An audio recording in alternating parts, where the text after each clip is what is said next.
Hello, you're watching a brief tutorial on how to go through the re-registration process for student organizations.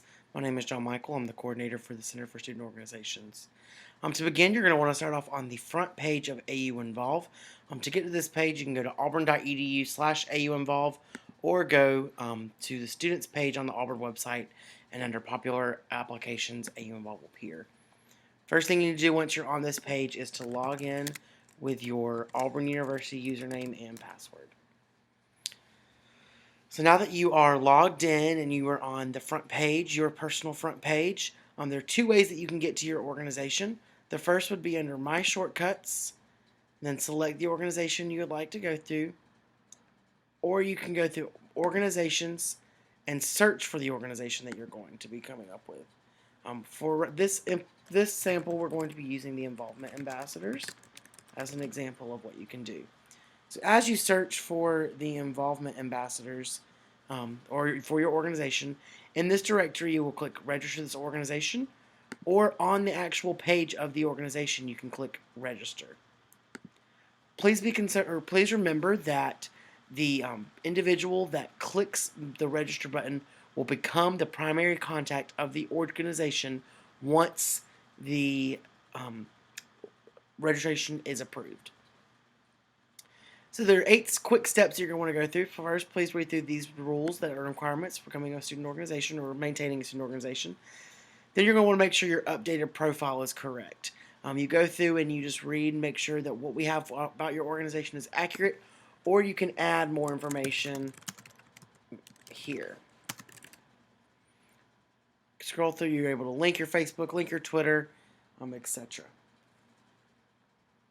After you go through and complete this information, you click Next, and then you're going to be able to make sure that you have all of the roster requirements fulfilled. On the right side, it has a check mark by all the requirements that you have. And for this example, we need to add at least one president. And so to do so, we type the president. We type the email address of that president. We use my name as an example. And then we click Add. You would need to do this for each individual position that is required.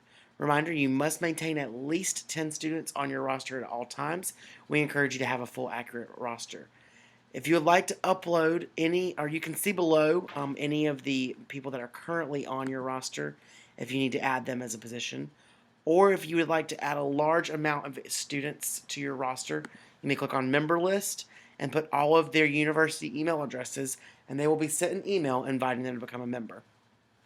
You will not be able to proceed unless you have all 3 checks complete. The next page is going to talk to us a little bit about our interest of the organization. For a lot of you probably already have gotten this complete, but some of you may not have gotten this done. Like for the Involvement Masters, they're in your groups or not. So what you're going to want to do is you're going to want to find different categories that best fit for your organization and select those. And so I'm trying to just come up with a few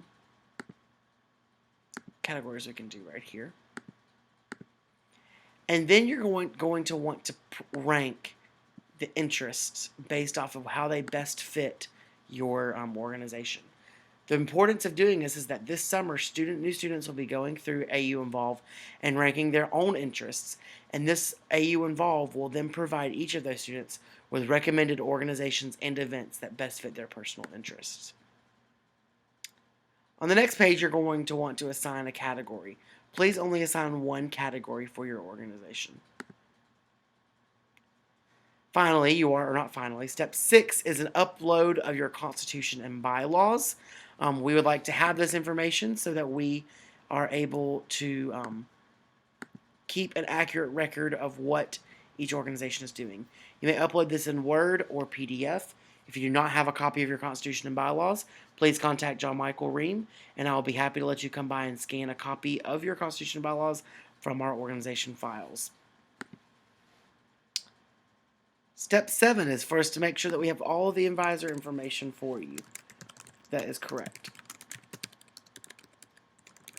Please type in their names, email addresses, using just some quick things, and complete all of their phone number and campus department.